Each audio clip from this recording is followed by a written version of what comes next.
and Ndivhuwo and Richard, thank you for the preparation, and we just hope that it's nice to be able to do a test run. I've been doing a test run for my EDW presentation. Nice to have it there, and I think we met each other when Francesco Pupini was presenting, and we were talking about the agentic AI, and we could see or sense that you had lots to share. So we're really looking forward to what you guys have to say. And just a quick question from my side. Well, maybe I got two, but the first one is: do you mind if we interrupt, or should we let you finish and then we can ask questions? How would you like to handle that? Yeah, I see the whole session is an hour and a half, but No, we presentation just 55 prepare minutes. for an hour and a half, but we try to get through in 55 minutes. So that's 55 minutes, including questions. If that's answers. okay, it depends on. But I guess that's okay. I mean, I think we'll try to, to make it interactive. So we also get some feedback from the audience. So would you like us to interrupt you during the path or at the end? I think you can interrupt during. Okay, all right, fantastic. And then the last thing is, I know I worked at IBM in Sandton, and I see now that they've got an IBM Research, which we never had in my day. When did IBM Research start in South Africa? Did you start it, or how did you get it all going? I don't mind taking the credit, but yeah, I didn't start it. So this was about just over 10 years ago. 12 years combined with the Kenya lab. So the Kenya lab is 2 years older than the Johannesburg lab. So I joined just over 6 years ago. Okay. Oh, fantastic. Congratulations. Nice to see. All yours, sir. All right. Let me try share again.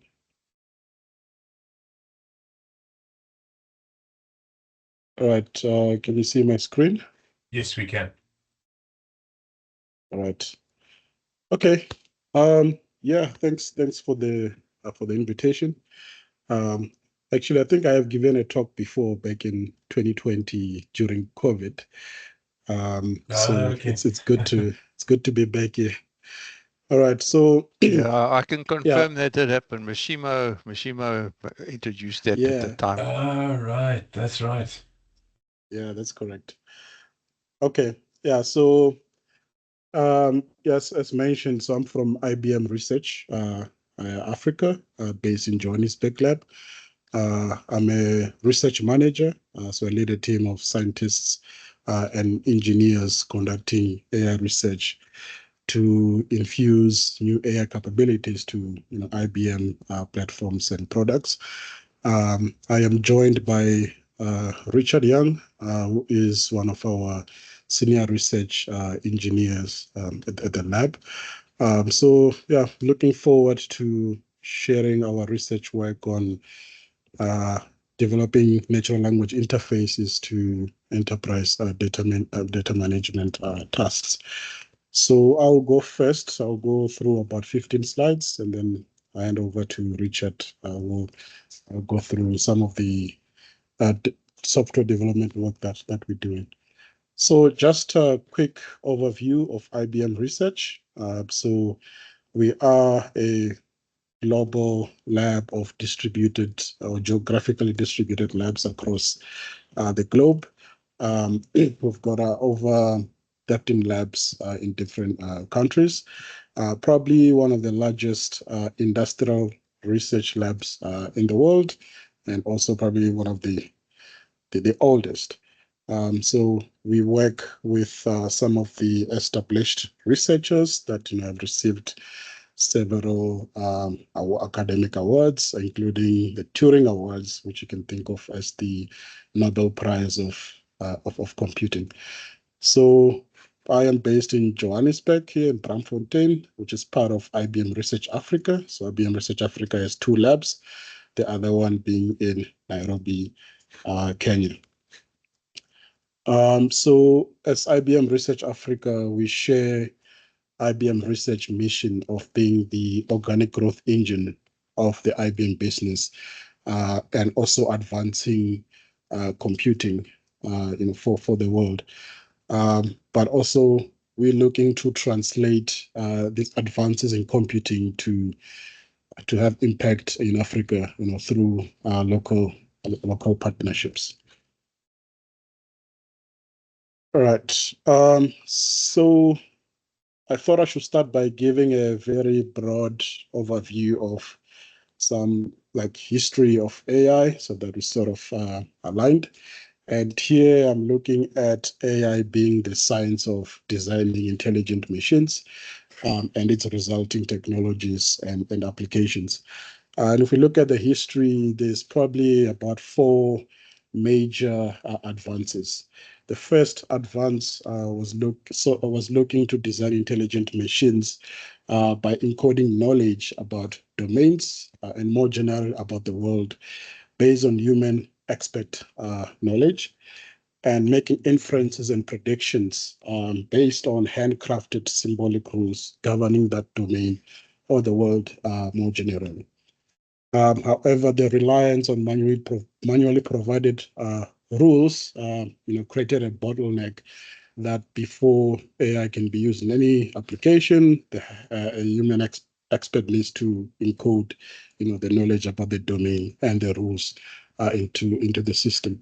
This led to the second advances in machine learning, where it was based on the philosophy that intelligence can emerge from data. So in this case, we're looking at providing or building models about domains from data. But domain knowledge is still encoded through the selection of variables or features, and also through metrics for training and evaluating that model. Then the third advancement was fueled by the availability of massive level data, and also increasing the capability of compute and its affordability. Building on the same learning philosophy as the previous advancements, it sought to automatically learn representations of input, output pairs that are specific to the task from the data, and thus requires much less domain knowledge. However, domain knowledge is still required in designing the architect and also the metrics. Lastly, we've been witnessing the fourth advancements in the last 8 years, really, but in the public since 2022 with the release of ChatGPT. The previous advancement relied on massive amount of labeled data, and this can be very expensive to actually get all this data set annotated, especially new domains and applications. Now, foundation models can be pre-trained on massively unlabeled data in a self-supervised way, and to learn representations that can generalize to different tasks within the domain, within the same domain. Now, this is what foundation models promise us, comparing to traditional deep learning models, where for every task, you have to learn a model from scratch for each modality, which of course requires a large amount of label data, but also compute for training models, which is not readily available to every organization. With foundation models, you're able to leverage publicly available data to pre-train a foundation model that you can then customize to enterprise data and use cases very easily. Of course, the model provider will be responsible for providing for pre-training the model, and the model users just leverages that model and is responsible for customizing it to their data, either through directly prompting or more popularly RAG, but also just looking at fine-tuning for the different tasks. Now, we can also look at the foundation model journey, which we can characterize in 2 different roles. On the left is the foundation model provider that's responsible for training the models, which requires lots of data and compute and expertise. There's a lot of investments that goes into actually developing the models. But you also have the users that can leverage that pre-trained models. And there are different phases in which they can play, all the way from fine-tuning, which requires some data depending on the availability of label data, or prompt engineering with just a few examples that you can provide. And lastly, post-processing to modify the output to suit your applications. And where on the left side, you've got a lot of investment, complexity, and cost, whereas on the right, you have less cost and investments. But on the left, you have more control in the development of the model, whereas on the right, you're relying on a model that's provided for you. Now, in the next slide, I would like to show just the IBM's point of view on foundation models and generative AI for enterprise. So firstly, we believe models should be developed in the open, and we should leverage the best open technologies available in general. So all our base models are available on Hugging Face for anyone to further develop or use. These models must be developed in a transparent, responsible, and governed way. So all our data curation and governance process is published, and all our models have accompanying technical papers that people can look at. Our models are designed for enterprise and are targeted at business domains. So we do not believe one large model will satisfy all business and use case requirements. And also targeted models can also be smaller and more efficient and affordable. And all right, Howard, you have a question? Yes. So when you say that, for example, do you have a specialized domain for something like enterprise data management? Is that that level of detail you'll go to? So as we will show here, we're building specialized models to translate from text to SQL. So SQL generation models. We also have code models that can generate Java and other, and also COBOL. We can translate from Java to COBOL Okay. COBOL to Java. The other way Right. around. When you're looking at modernizing some of your COBOL applications. So it's that level of detail. We have different kinds of code generation models, different kinds of language models, different kinds of, if I go back to this slide, you can see you've got language models, multiple languages. Here we're just showing English, got code models, time series models, but also have geospatial models for different applications, looking at weather and climate, and other models that we are constantly developing. So as we speak, there's a project on developing foundation models for energy. We can look at optimizing power generation for different use cases. I think there's another hand. Yes, it's from Michael. Hi, just a quick one. What's your progress with some of the low resource languages? Or maybe there's a roadmap for that. So for example, I know in Africa, you might have certain languages like maybe Swahili, Luo, or maybe Luganda, or in other parts, maybe Hausa or Yoruba. But I was just wondering if IBM is actually looking at spending some more investment in some of the lower resource languages. So we don't have projects specifically looking at African languages. We are in a process of exploring how we can partner locally. So we have what's called the AI Alliance that was, co-founded by IBM and Meta to develop AI, to build a community to develop AI more in the open, and that's how we're able to partner with others for AI development applications in areas that we're not necessarily focusing in, but that are also important. So in a nutshell, we're not doing that yet, but we're exploring how we can do that. And Ndivhuwo, isn't the CSIR, haven't they developed a lot of language translation for all the languages in South Africa?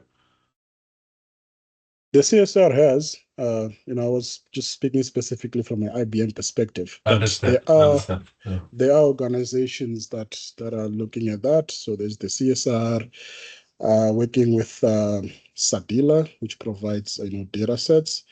There are also grassroots organizations such as Masakana. That's building a community for different NLP researchers in Africa to focus on different languages.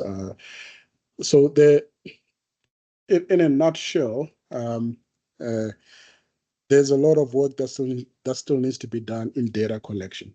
For example, there is lots of data available for Afrikaans, some for isiZulu and Xhosa, and close to nothing in Venda, which is the language that I speak. Right.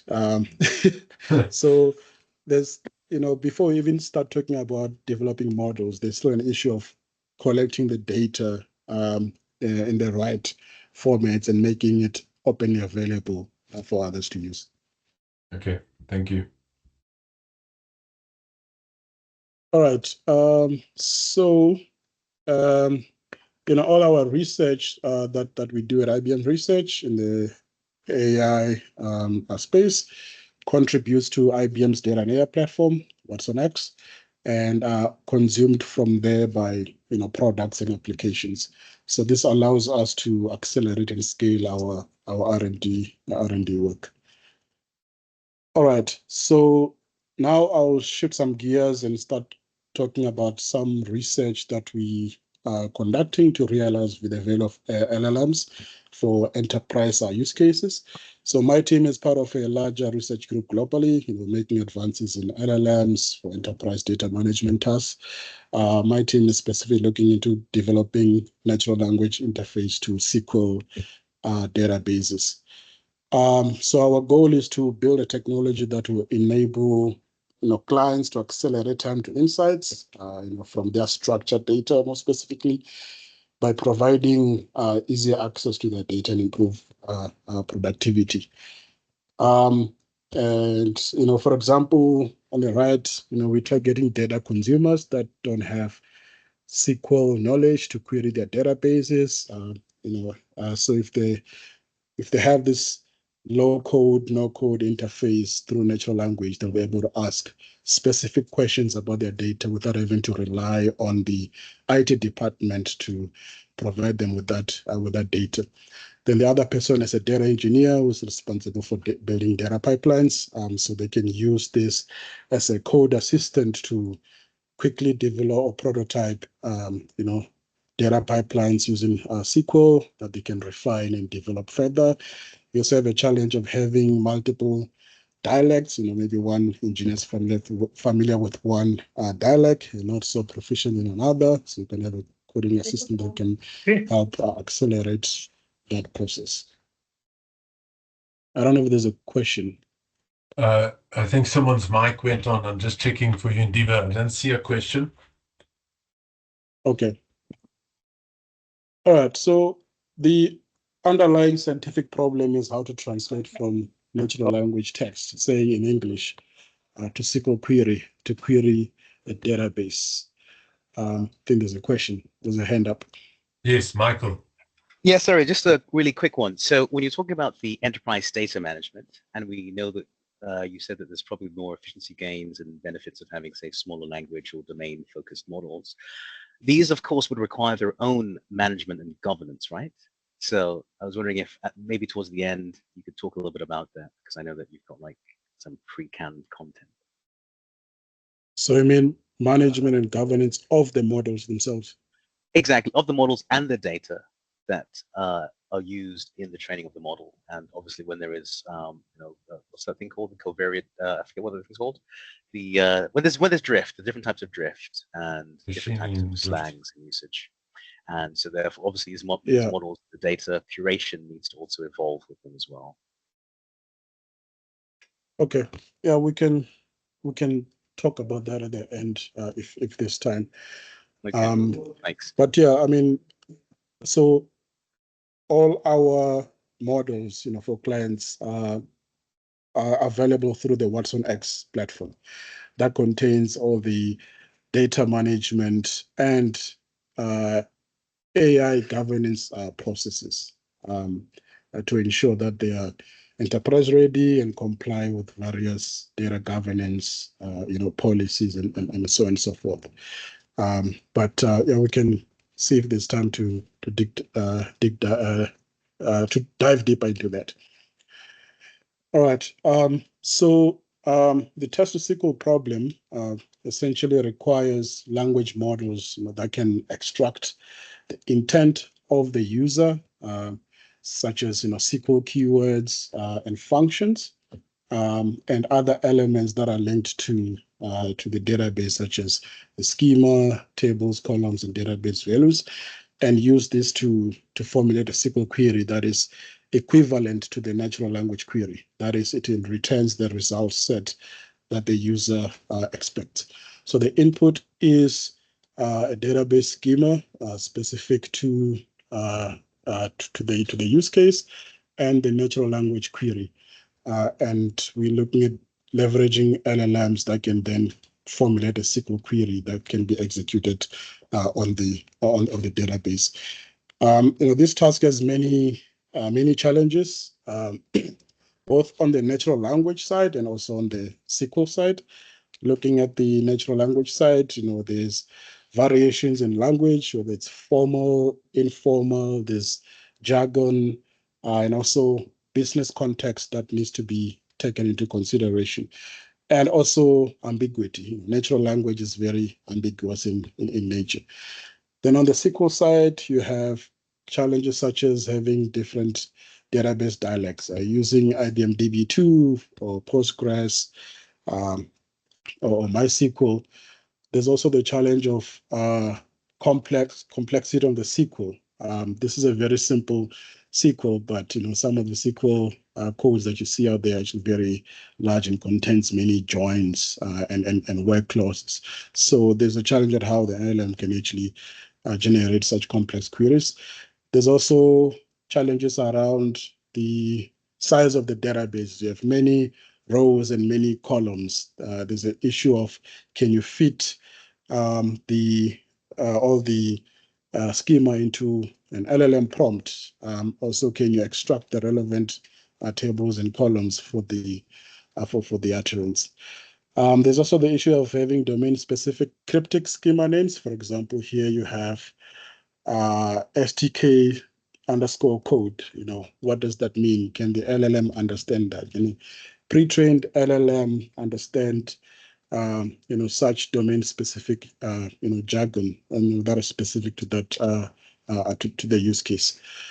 But it does help to have natural language descriptions of the schema. Sometimes that's not always available.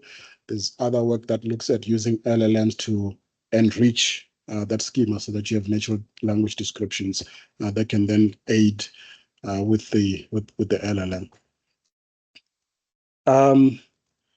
Maybe before this, there are various approaches to text-to-SQL in the literature, looking at sequence-to-sequence models and also encoder-decoder models, which are more deep learning based, and more recently,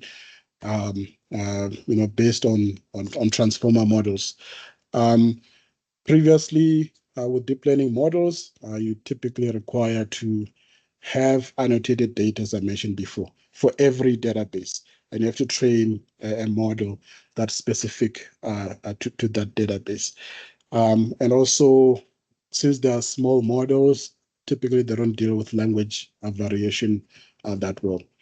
And more recent approaches adopt pre-trained large language models that have learned, say, the statistical regularities in language, and you're able to adopt that to databases. And looking at those approaches, there are two approaches, as I've mentioned before. One is you can adopt a large model such as ChatGPT and start leveraging it through in-context learning. There you have some database prompts with questions. You can do few short SQL generation where you provide some examples from some existing data set that you might have. And you can then prompt the LLM to generate your predicted SQL query. The other approach looks at using much smaller models that you can deploy on-prem, but this typically requires that you have to fine-tune them first in your data. So this typically requires that you do synthetic data generation so that you can fine-tune the model for your specific database. Then you can use in-context learning on them. And to measure the progress in this space, there's academic benchmarks that have been developed that try to mimic the real world, but not so much. One of them is called BED SQL. A lot of approaches here are based on, in fact, all of them are based on pre-trained large language models. So you can see some of the top ones are based on GPT models. So IBM did submit our text-to-SQL pipeline that was based on a very small model and actually managed to achieve the top spot for about a few weeks. So this is actually outdated, but I think now we're still in the top 5. So it's actually incredible to be able to build a text-to-SQL pipeline that you can use with smaller models and beat those that are based on large models, because typically you cannot deploy this on your own infrastructure. So you have to rely on API calls from OpenAI and Google and others. Now, so we are developing the text-to-SQL pipelines, which was the technology, and we're looking at 2 pipelines. One is a reconfigurable pipeline that you can use with any model.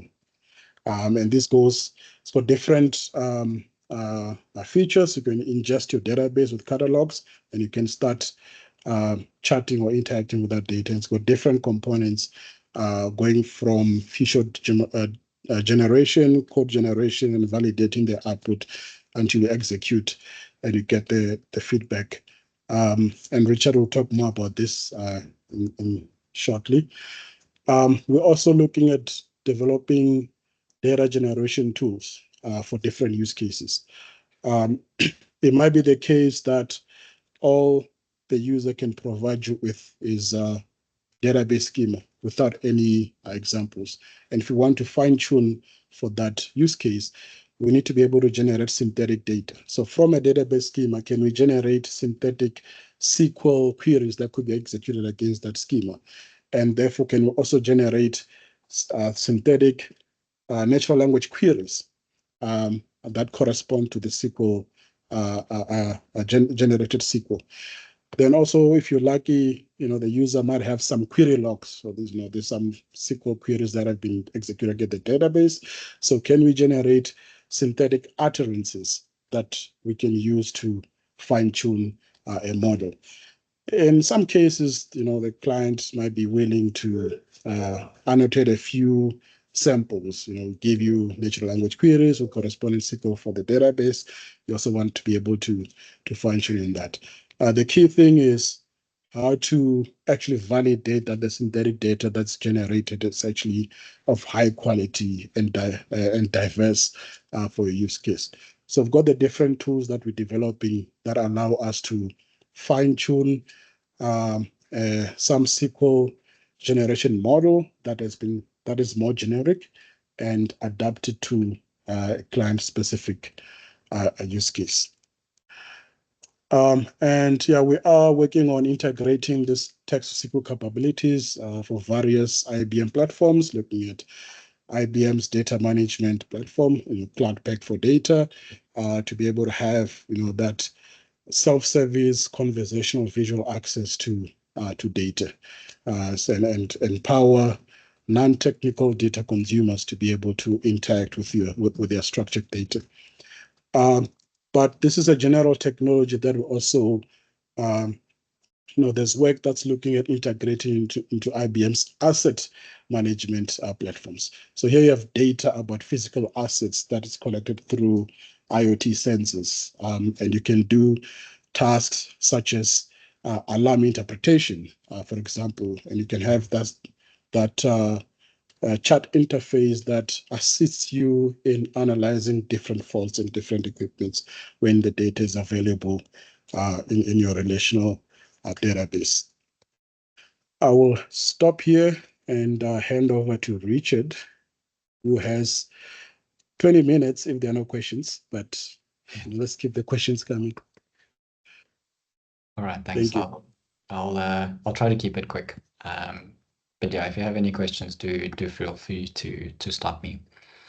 All right, so what I'm going to do is just show you a quick demo of our pipeline. I will say that the user interface that you're going to see is part of a research project. So this is not intended to become an IBM product by itself, but it is useful for demonstrating the capabilities of the underlying pipeline.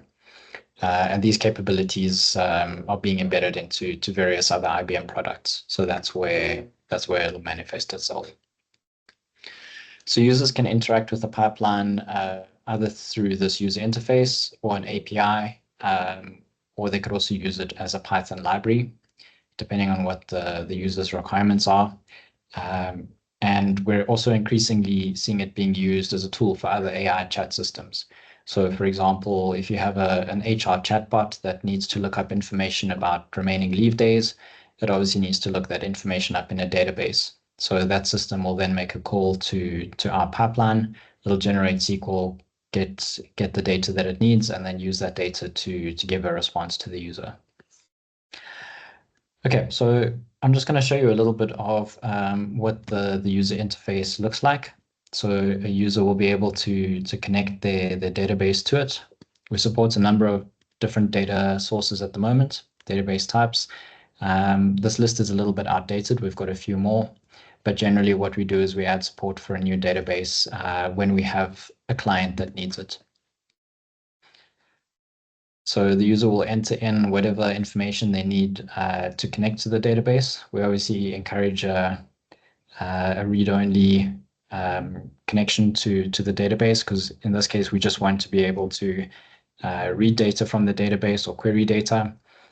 We can choose which tables we're interested in, and we can also choose which schemas we want. We can then kick off an ingestion process. What this does is this queries the database, pulls out the database schema, all of the data types from the columns. We look for categorical values in some of the columns, so we get a good idea of what values are in each of the columns. And then we have a chat interface like this once it's completed ingestion. So what we can do is we can now type in queries to the database. This database is just a very simple one, just for demonstration purposes. So we've got products, customers, and orders with a linking table. And we can then give it a question. So if I say, show me a list of the highest grossing products,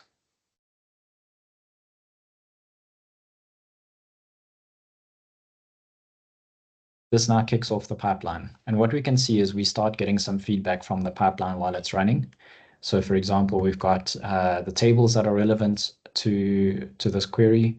We've then got a chain of thought query that's come back to us. I'll talk a little bit more about that later. And it then spits out a SQL query for us, and then runs that query and then displays the results. Is there a question? I can't actually see it. William's got a question for you.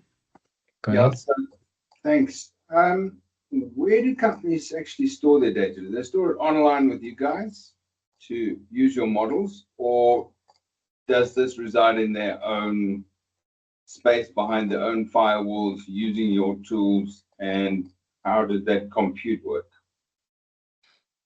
Yeah, so the data will always reside in the customer's own network.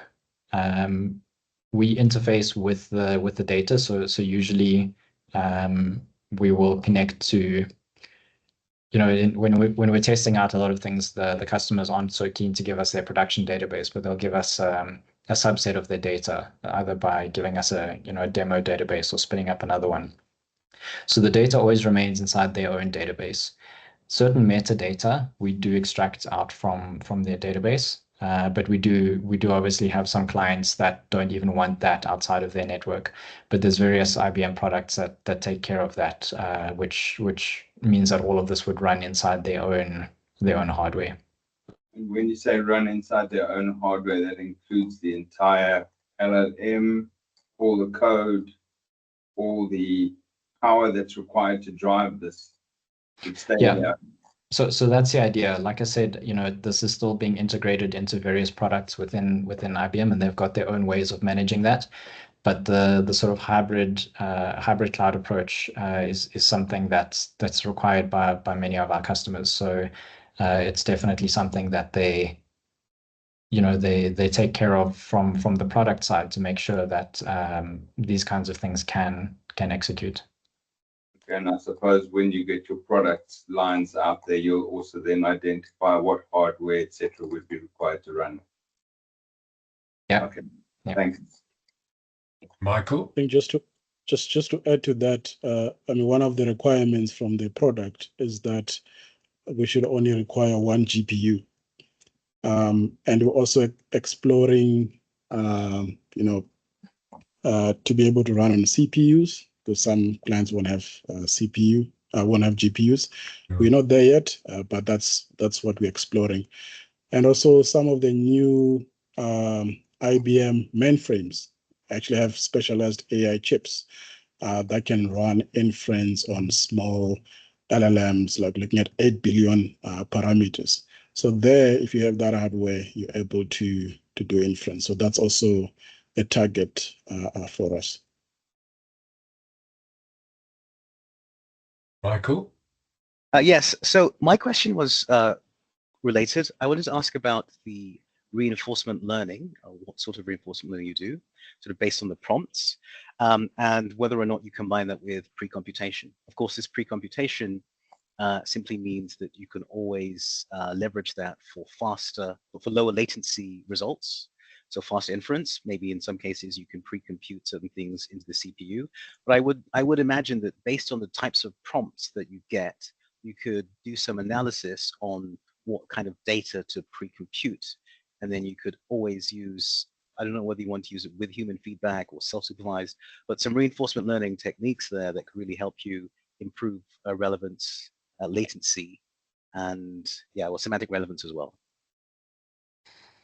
So Ndivhuwo, I'm not sure if you know much about the reinforcement learning stuff that's happening in Zurich. I know that there's a branch that's looking at that. Yeah, I mean, there are two areas of applications. One is on instruction fine-tuning. So that's more reinforcement learning with human feedback to ensure that the LLM can follow instructions. And there's also in prompt generation, where you're looking at reinforcement learning to, again, align the generated SQL to the data that you're getting out. For example, you've got predicted SQL, you've got ground truth SQL. You can get some sort of feedback on how well it's doing, which can then feed back to improving the generation of subsequent SQLs. And regarding making more efficient, I'm not exactly sure there.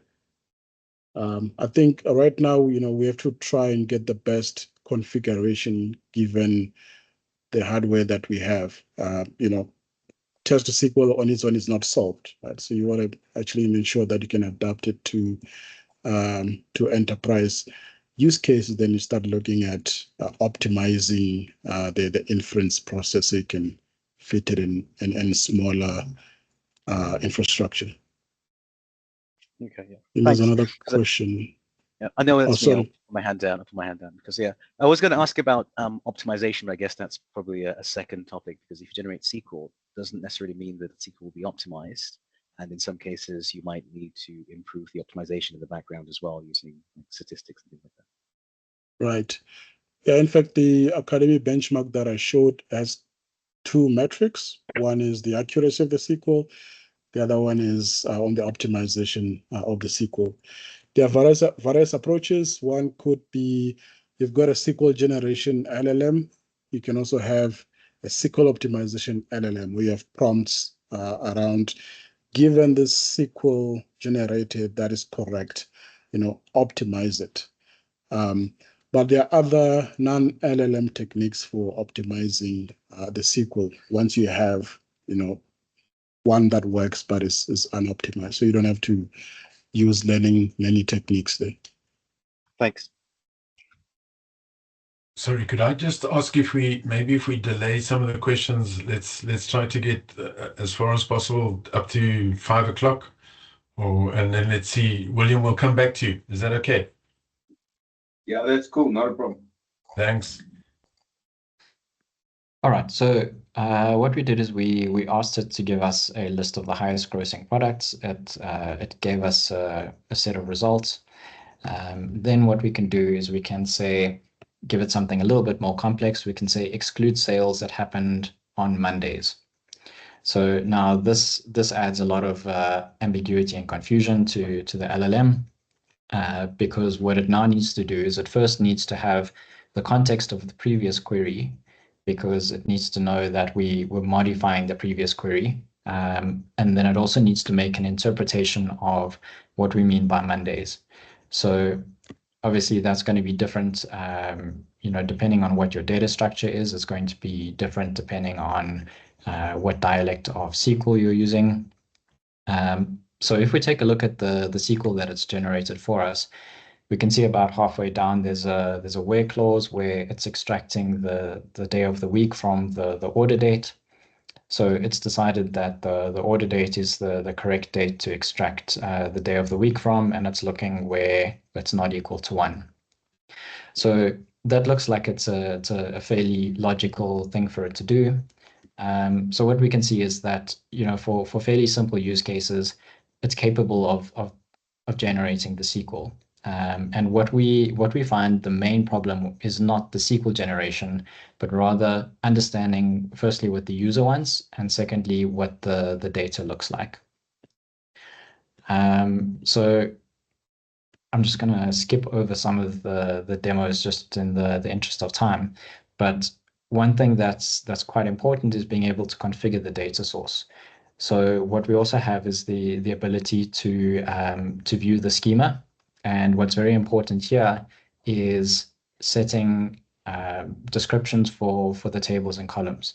Quite often in enterprise data, the tables and columns are not named something that would be familiar to the LLM. So it's a good idea to give descriptions here. What we can also do is we can also add samples. So these are example utterance and SQL pairs, ones that we know are correct. And by putting these in the prompt, this helps it helps the LLM to figure out what it is that we're actually trying to do. We can also add what we refer to as context, static context. If we've got any kind of domain-specific language that we want to explain, any acronyms, we can put it in here. We can pass through things like what the current date is. So when you ask for temporal queries, it knows which date to use as a reference. And then lastly, what we've got is a number of different models that we've got available. So we've got a few different pre-trained ones that we can try out, as well as all of the generic ones on whatsnext.ai. Okay, so what I'm going to just talk through is the typical components of a text-to-SQL pipeline. So we start by prompt rendering. The prompt is the core of what we interact with the model. So the prompt needs to include everything that the model needs to generate the SQL. Most LLMs are completely stateless. They don't have any way of fetching additional data. So things like ChatGPT it's not a single LLM. That's a whole agentic system which will fetch data from various other data sources. But most LLMs are just a single stateless function that, based on your prompt, needs to spit out an answer. So if you're not familiar with how LLMs work, they're actually just a next token predictor. So we give it some paragraph of information. We set it up so that whatever it generates, the next few tokens, that's going to be what we want it to give us. So as an example, this is a sample prompt that you might use for text-to-SQL generation. We've got the system instruction at the top. This is just setting the context of what we want to do, what task we're trying to solve. Then we want to give it the schema. There's a number of different ways that you could give it the schema. Typically, people give it in create table statements in SQL, because LLMs generally understand code pretty well. One of the problems with giving it the schema is that for small databases, you can just give it all of the tables. But when you have very large databases, you're unlikely to fit your entire schema inside the prompt, because most models have a limit on how big the prompt can be. So that's where the process of schema linking comes in. Schema linking is trying to decide upfront which tables are relevant to the question that the user has asked. And there's a whole area of research around this, and a couple of different ways to do this. But you can imagine that this is quite an important task, because if you exclude one of the tables that's actually required, the LLM has no way of knowing what's in that table, and it's very unlikely to get the SQL correct. If we have any examples, we can also include those. This is utterance in SQL pairs, rules and context. If there's certain things that we realize that the model is consistently getting wrong, we can add more rules and context here to try and sort that out. We also give it the database dialect, and then we give it the full conversation that the user's had with the assistant so far. So if there's been a number of interactions, we need to list all of them here, because like I mentioned earlier, the LLM is completely stateless. So it needs to have the whole conversation as part of the context. We can then move on to SQL generation. This is where we send the prompt to the large language model. And usually the model is selected based on how much the client is willing to invest in GPU resources. And then unsurprisingly, most clients want to use the smallest model possible.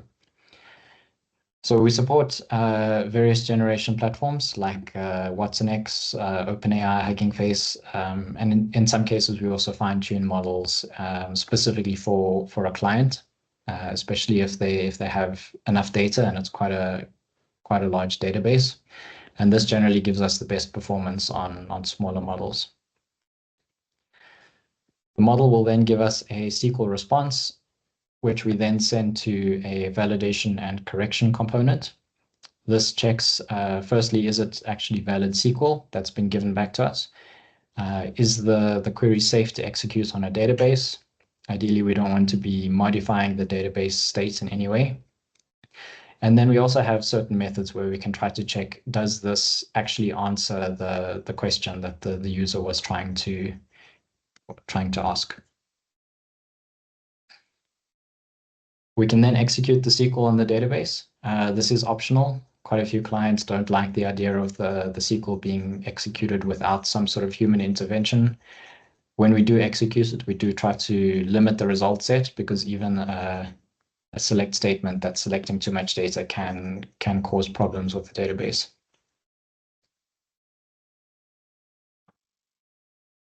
So when we first started, we were trying to make the best text-to-SQL pipeline that we could, and we optimized it really well for academic benchmarks. We even allowed the configuration of various components, like which model to use. But what we found when the client started using it is that a one-size-fits-all approach doesn't really work very well. We can't just change the config. We actually needed to completely rearrange the nodes in the pipeline we needed to introduce cycles into the pipeline, and some nodes were only applicable to certain clients. So what we needed to do is kind of rethink how we actually arrange our pipeline. So what we did is we redesigned the whole thing as a completely composable graph-based framework. And what I'm showing here is an example of one of our default graphs. It goes from top to bottom. And you can see that there's quite a few more nodes inside this graph, but it's entirely configurable via JSON or YAML. And you can see part of that configuration on the right-hand side. So what we can do is we can define exactly which nodes there should be, which nodes are connected to each other, as well as the various parameters for the nodes. We've got the ability to run nodes in parallel. So this is useful for speeding up the pipeline. It also allows us to do things like run a number of different model inferences at the same time and compare the outputs. We can also add cycles to the pipeline. So for example, this one has got something after we execute the SQL.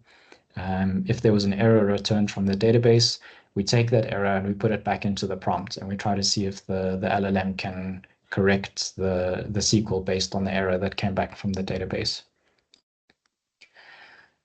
We work with a number of different research teams across IBM, and a lot of them want to test out their ideas on the pipeline. So what they will generally do is they'll create a node, or they'll create a configuration for an existing node. They'll build up a pipeline which swaps out that specific node for their one, and they'll then be able to run benchmarks on that pipeline and compare it to the ones that they previously run.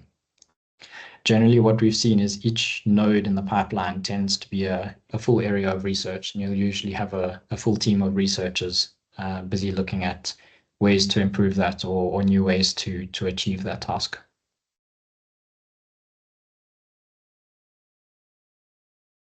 Right, so how to optimize a pipeline for a use case.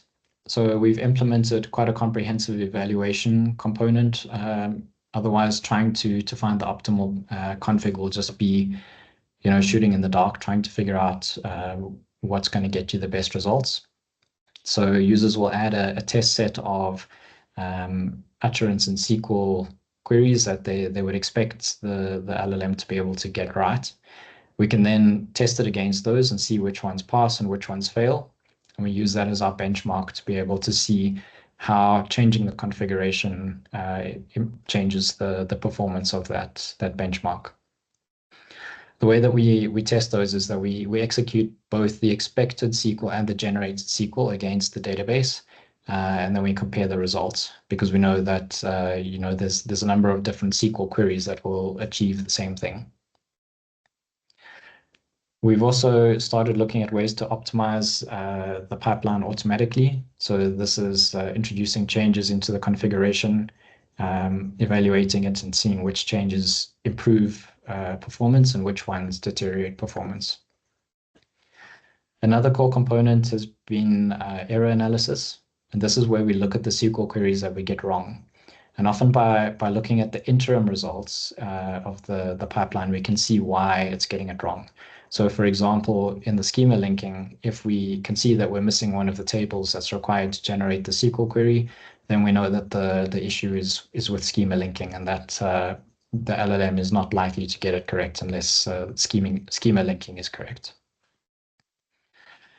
The last thing that we need is domain experts that are familiar with the database structure to set up and configure the pipeline, especially for enterprise use cases. The databases are just so large and complex that without the right context and understanding of what's going on, it'll be impossible for the LLM to fully be able to generate SQL for this database. So this is probably one of the areas where AI is not likely to replace any jobs, but hopefully would be a powerful tool to assist and speed up data extraction when used correctly. All right, so that's all that I've got for now. We can maybe jump back into questions if there are any. I think we're at the top of the hour. There is one question from John O'Gorman. And he asked, to your point about language being ambiguous, and I think that was for Ndivhuwo, how does your approach handle different spellings of metadata values holding the same information? Likewise, how does it manage different spellings for data values referring to the same entity?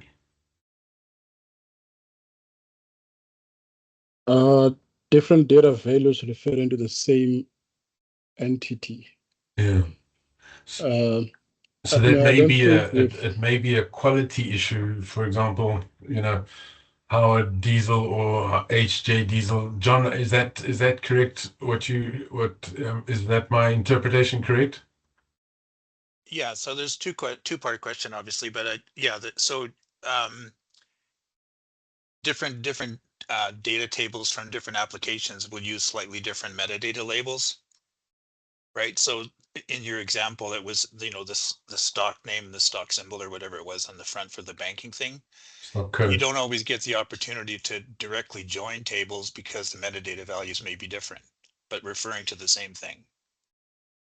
So Howard, and then the second part is to Howard's point, entity names, entity values, if you're counting, for example, in the product demo, if somebody misspells a product type, like instead of headphones, they use headphone or they use HD phone or something like that. So it's sort of, it's basically, again, it's a semantic thing. So I wondered, like, it's the generation of SQL is pretty cool. I mean, I'm not saying the product's not valuable. It definitely, and I can see use cases for our company as well. But the challenge is a little further upstream. And I think you touched on it about schema mapping. So if you say, if you have an STOK, like a stock dash name versus STK dash NM, you need to treat those as equivalents. So I just wondered how or if the product actually does that kind of work, or where that kind of work would be done. Thanks. So there is a way to handle that. So I had to talk a little bit about adding descriptions to columns and tables. So that's one way to handle it. That's a good way to give aliases to things that aren't fully spelled out. I did skip over a slide on vector store implementations just in the interest of time. But what we also do to kind of handle cases where you've got things that are semantically similar but may not be similarly spelt, for example, a good example is when you refer to somebody's address, you've got this idea of they could live in a province or a state or a county, and depending where you are in the world, they use different terms for that. But they essentially mean a similar kind of thing. And what vector stores allow us to do is to search for terms that are semantically similar. And what we do with vector stores is we load the data into the vector store, so all of the column and table names. And as part of the correction component, if we come across a column that doesn't exist within the schema, we can look for a semantically similar one. So typically what might happen is if you ask for show me customers whose province is Gauteng, it might generate SQL where it says, customer.province equals Gauteng. And obviously province may not exist as a column, but we can then look up in the vector store and see, okay, we've got a very similar, semantically similar column called state, so we can swap it out for that. Okay, great. Thanks very much. And then just to add to that, there's also research that we are exploring in using some of the traditional NLP techniques that also incorporate knowledge graphs. So sometimes the LLM may not understand, the domain jargon or abbreviations, but typically organizations will have knowledge graphs that describe relationships, between entities specific to that domain. So there's work that we look at, because sometimes there are actually utterances that assume some domain knowledge, and you can't actually generate the correct SQL from the utterance. You need to incorporate some context that you can get, say, from a knowledge graph or from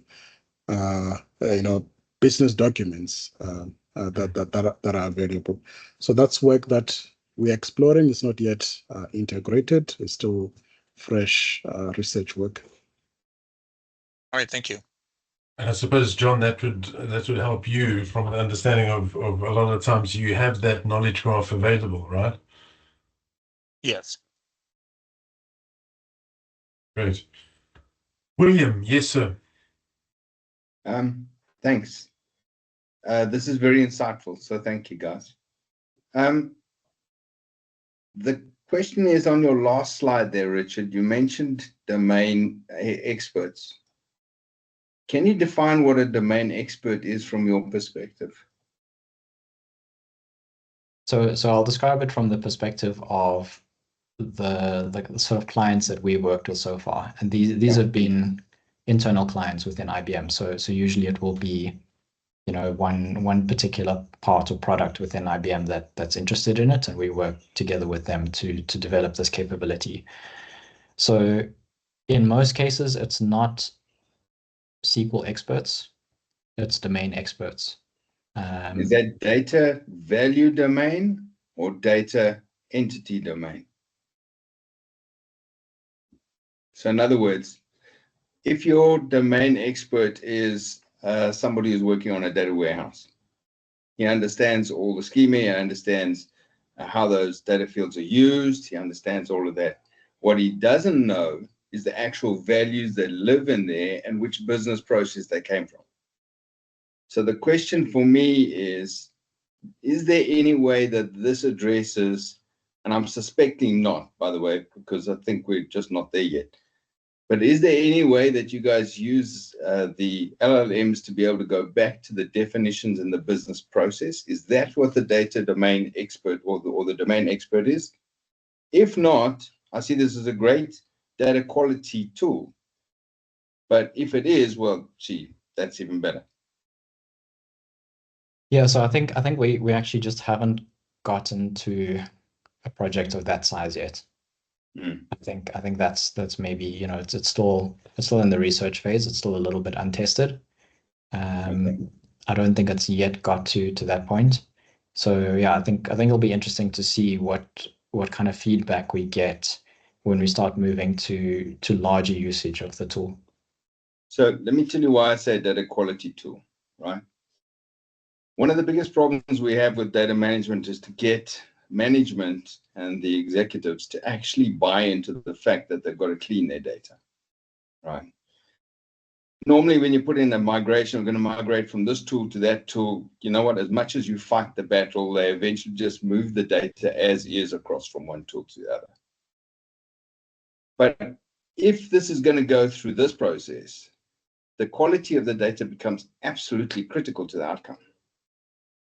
And from that perspective, it means that by definition of the way that you say we're going to have to put this in a separate data store, because, by the way, it's either too big or we need you to be comfortable that it's safe.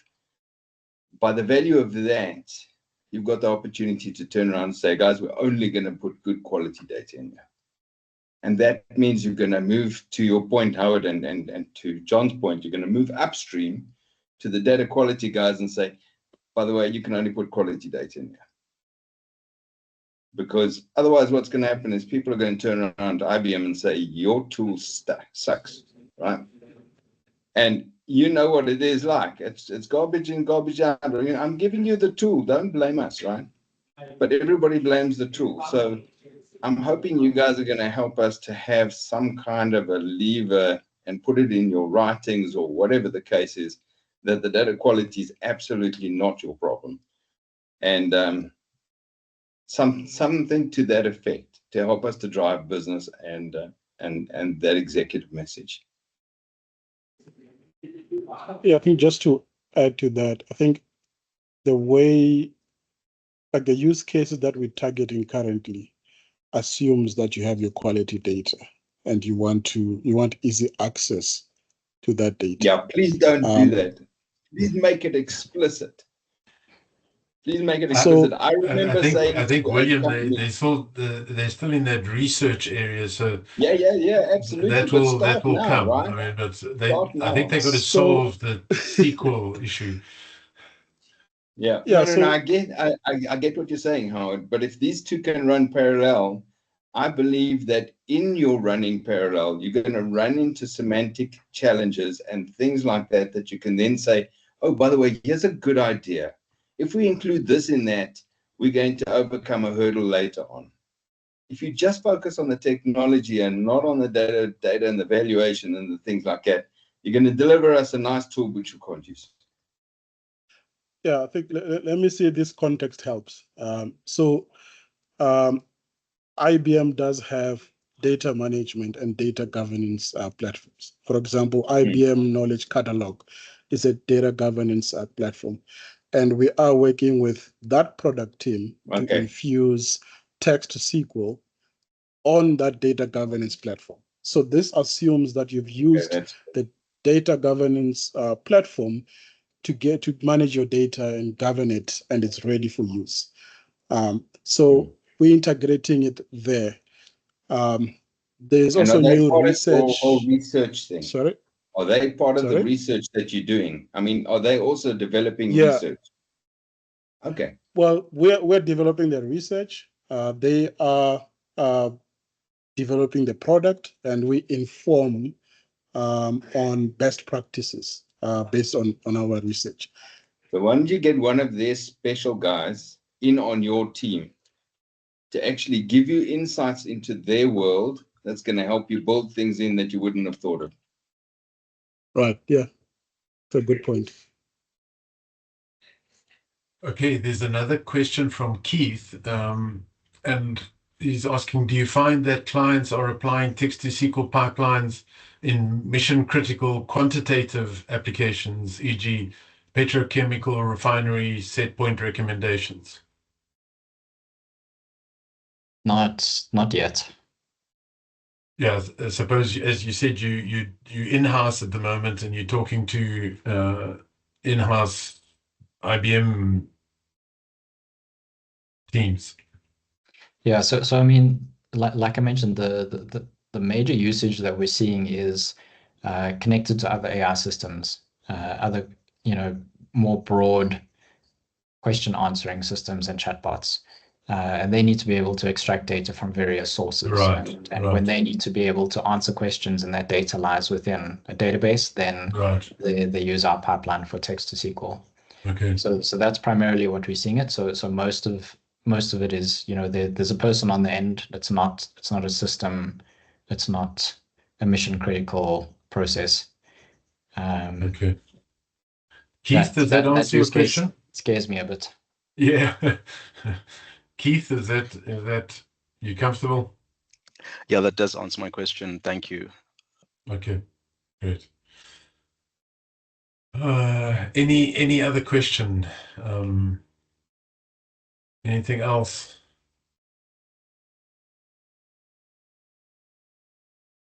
Guys saying thank you very much.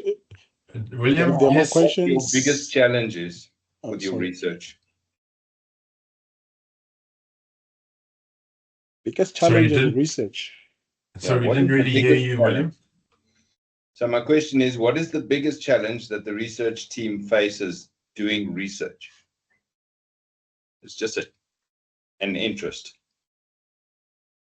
Well, I think we exist to make IBM products better, and also contribute to the broader scientific community. And sometimes to make advances, you do need more time. And so we sort of have to balance product requirements and time to do more advanced research. I think every organization faces this. So every year we, senior leadership revisits the strategy. Have some teams that look at more longer term exploratory research, and other research teams that are more short term, looking to advance products directly. And as a researcher, you sort of have to figure out where you fall in. Typically, or I do like having research that's actually directly contributing to real world applications. So I'm sort of drawn to that, and some researchers also drawn to that, but some are more theoretical and interested in solving fundamental problems that directly or in the short term don't realize value, but will be useful in a long term. So I think that striking that balance is something that senior leadership at IBM Research is constantly having to strategize around. I don't know if that helps. Yeah, perfect. Thank you. And then Ndivhuwo, the question I was thinking about on this one, the text to SQL, is it seems pretty hard to get a minimal viable product on the conversion, because the text, I mean, the challenges that you have with text and the requirement to be really accurate. It's how do you get a small version of this? I mean, I saw that you did really well on that one small model, but when is enough, and how do you get something out and then grow on it the next iteration? I think one key thing is working with real world data sets, right? So that's how we have this what we call client zeros internally. Right. Because if you just work with academic data sets, you might do well on those, and when it's time to deliver to products or clients, it's catastrophic failure. So we do prototyping on those data sets, but also academic data sets, but also slowly moving towards getting comfortable with some of these real world use cases internally. And as Richard mentioned, also working with experts, right, to help us evaluate. Also, we interact with product teams, that provide us with their product requirements, so that we can ensure that we getting continuous feedback and we can incrementally improve the pipeline. We do explore partnerships with external entities wherever possible, if they're interested in having quick access to some of the newest technologies that are not available yet. We do enter into those partnerships so we can co-create together specific for their use cases. I don't know if Richard, you have something to add there. No, I think you covered it well. Great. And then maybe a last question, and I'm sure Hans may be interested in this, in terms of it seems like a lot of your work on your text to SQL is happening in relational databases. What about data vault, dimensional databases? Are you testing them across the whole span? And maybe sometimes you don't always need the performance uplift because you may be getting it from a dimensional design. What about that avenue? Yeah, so this team, yes, is focusing on structured or relational databases, but there are other teams looking at unstructured data. In fact, our goal is to sort of bridge that gap between structured and unstructured from the perspective of the user. But that's new research that's being explored, and there's going to be IBM Think in May, where there might be a demo showcased, combining or having access, or basically having that data management process that IBM has on structured data, but for unstructured data, to make it ready for AI and Gen AI applications, and also using AI in the different data management stages. Sorry, but I suppose I was asking, so I see dimensional as structured and third normal form as structured, and then you got the variance of data vault, which is that combination. Are you applying them across all those different types of designs? Because I'm assuming the SQL, I mean, I know the SQL is quite different. All right. Okay. No, currently it's a relational databases. We do have support for Presto and other ones, but we haven't explored other formats.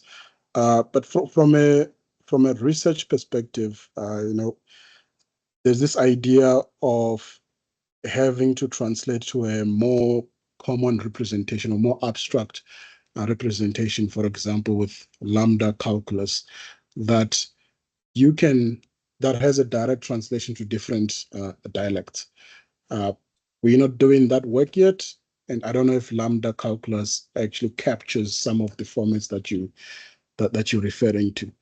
But that's just some of the things we are thinking about right now, but not addressing. Okay. Any questions from your side, Hans? Yeah, no, I think that was a great question, Howard. I mean, it's once the, kind of traditional relational / 3NF SQL is working and underway, then I think there's just some other paradigms still under relational database management where to actually get to that data, there'd have to be a little bit of an understanding of how those patterns work, Right. which is a little bit different than embedded foreign key relation. It's more like almost like a graph representation in a way, because you're talking more of like a node edge relation, which, by the way, kind of, lends itself well to the AI world anyway, but it's also how you would be accessing the data like you're talking about here in the 3NF world. So, but, maybe we'll get a chance to chat about that in Iceland. We'll see. Nice. If we have any time at all. Be great. I mean, it's going to be crazy, but I mean, that is an interesting topic for sure. And if you guys want to chat about it in advance or anytime, just reach out. That'll be fun to do. Great. Yeah, that would be great. Thanks for the insight.